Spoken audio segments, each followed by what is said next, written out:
Hi hello welcome to post 360. నేను మీ మురళి రాపల్లి. అదే తప్పు అదే తప్పు అదే తప్పు జగన్మోహన్ రెడ్డి గారు చేస్తున్నారు మాటి మాటికి అదే తప్పు. ఎందుకంటే ప్రజలకి చేసింది అందిందా లేదా, వాళ్ళు హ్యాపీగా ఉన్నారా లేదా అన్న విషయాన్ని ఆయన గమనించారు. కానీ ఆయన చేసిన ప్రతి పనిని ప్రజల్లోకి తీసుకెళ్లి అమ్మా ఇది నేను చేశానమ్మా అని చెప్పుకోవడంలో ఘోరంగా విఫలమైన వ్యక్తి ఎవరంటే జగన్ మోహన్ రెడ్డి. 17 మెడికల్ కాలేజీలు ఇప్పటి వరకు ఏ నాయకుడు కట్టించలే, ఆయన కట్టించాడు, చెప్పుకోలేకపోయాడు. గ్రామానికి ఆర్బీకే సెంటర్లు కట్టించాడు, చెప్పుకోలేకపోయాడు. సచివాలయాలు కట్టించాడు, చెప్పుకోలేకపోయాడు. వాలంటీర్ వ్యవస్థను తీసుకొచ్చాడు, చెప్పుకోలేకపోయాడు. విద్యార్థులకి నాడు నేడు స్కూల్ను మార్చాడు, చెప్పుకోలేకపోయాడు. గోరుముద్ద అంటూ పౌష్టికాహారం పెట్టాడు, చెప్పుకోలేకపోయాడు. స్కూళ్ళకి ఫీజులు కట్టాడు, యూనిఫామ్లు కొనిపించాడు, బెల్టులు కొట్టాడు, షూలు ఇప్పించాడు, బ్యాగులు ఇచ్చాడు, పుస్తకాలు ఇచ్చాడు, రంగులు వేసాడు, వాష్రూమ్లు కట్టించాడు, తాగునీరు ఇచ్చాడు. ఎన్ని చేశాడు విద్యార్థులకి, చెప్పుకోలేకపోయాడు. Failure candidate. అంతేకాదు ఉద్దానం అంటూ ఒక ప్రాంతంలో అందరూ కిడ్నీ సమస్యలతో బాధపడుతుంటే వారికి మంచినీటిని అందించాడు. ఉద్దాన research centre, kidney research centre కట్టించాడు. అడగదు తెలుసా? తెలియదు. ఇలా చెప్పుకుంటూ పోతే ఆటో డ్రైవర్ల దగ్గర నుంచి రేషన్ డీలర్స్ వరకు ఇంటింటికి ఒక్కొక్కరికి చేతిలోకి అందించాడు సర్వస్వాన్ని.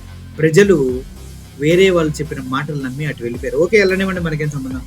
అయితే ఈ కోవలోనే ఇప్పుడు నేను మాట్లాడుతుంది కారణం ఏంటంటే జగన్మోహన్ రెడ్డి గారు చేసిన ఇంకో పని ఆయన చెప్పుకోలేదు, కానీ లబ్ధి పొందిన వాళ్ళంతా చెప్తూ ఉన్నారు. ఇప్పుడు మత్స్యకారులు మీకు తెలుసుగా, పాకిస్తాన్ నుంచి విడిపించి తీసుకొచ్చిన జగన్మోహన్ రెడ్డికే వెన్నుపోటు పొడిచాడు ఒక దుర్మార్గుడు. వాళ్ళలో వాడు మనిషా, దున్నపోత, కుక్క లేకపోతే ఇంకో జంతువు అనేది ఎవరికి తెలియదు.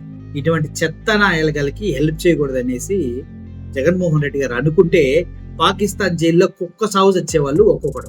వాళ్ళందరినీ తీసుకొస్తే చివరికి ఆ క్రెడిట్ వేరే వాడి దాంట్లో వేసాడు, ఆ పనికి మాలిన సొంత. ఇప్పుడు దాని గురించి ఎందుకులే, కానీ వాళ్ళ జాతికి చెందిన వాళ్ళే మత్స్యకారులకి జగన్మోహన్ రెడ్డి ఇచ్చినటువంటి ఒక మంచి బెనిఫిట్ ని ఇప్పటి వరకు జగన్మోహన్ రెడ్డి కాదు, వైఎస్ఆర్సీపీ పార్టీలో ఎవరికీ తెలియదు. ఒక్క లబ్ధి పొందిన మత్స్యకారులకు తప్పించి. ఏంటి, జగన్ గారి ప్రభుత్వంలో డీజిల్ పై నెలకు 2700 సబ్సిడీ అంట. ఎవరైతే డీజిల్ తో పడవలు నడుపుకుంటూ సముద్రంలోకి వెళ్ళి చేపల వేట సాగిస్తారో వాళ్ళకి 2700 రూపాయల డీజిల్ సబ్సిడీ జగన్మోహన్ రెడ్డి ఇచ్చాడంట. మీకు తెలుసా?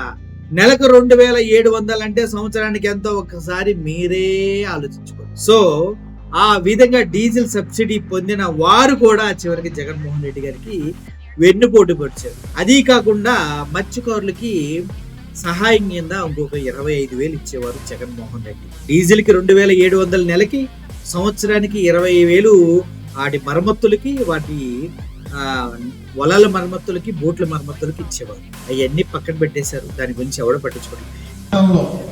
మత్స్యకారులు 2 సంవత్సరాలు మొన్నే మత్స్యకార భరోసా 20,000 ఇచ్చాడు. కానీ మత్స్యకారులకు చేసిన మోసం ఎంతంటే డీజిల్ సబ్సిడీ నిమిత్తం వైఎస్ జగన్మోహన్ రెడ్డి గారు ముఖ్యమంత్రిగా ఉన్నప్పుడు 2,700 పడింది నెలకి సబ్సిడీ నిమిత్తం. అంటే సంవత్సరానికి 32,400, 64,800 ఎగ్గొట్టేసి 20,000 ఏదో ఇచ్చి గొప్ప చెప్పుకుంటున్నాడు మత్స్యకార భరోసా. మత్స్యకారులకు చేసిన మోసాన్ని ఒకసారి మత్స్యకారులందరూ కూడా గుర్తు పెట్టుకోవాలని మరీ తెలియజేసుకుంటున్నాను. ఇప్పుడు చంద్రబాబు నాయుడు గారు 20,000 మొహాన్ నొక్కి ఇదేరా మీ బతుకు అంటే హ్యాపీగా 20,000 ఇస్తున్నారా అన్నారు. కానీ గతంలో నెలకు 2,700 ఇచ్చాడురా. అంటే సంవత్సరానికి దగ్గర 30,000 ఇచ్చాడు. దాన్ని మర్చిపోయారు మీరు.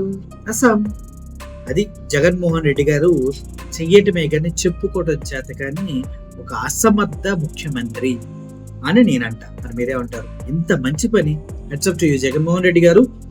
అందుకే మీకు మేము ఫ్యాన్ అవుతాం. Thank you so much for watching this video. Murali signing off. Thank you so much.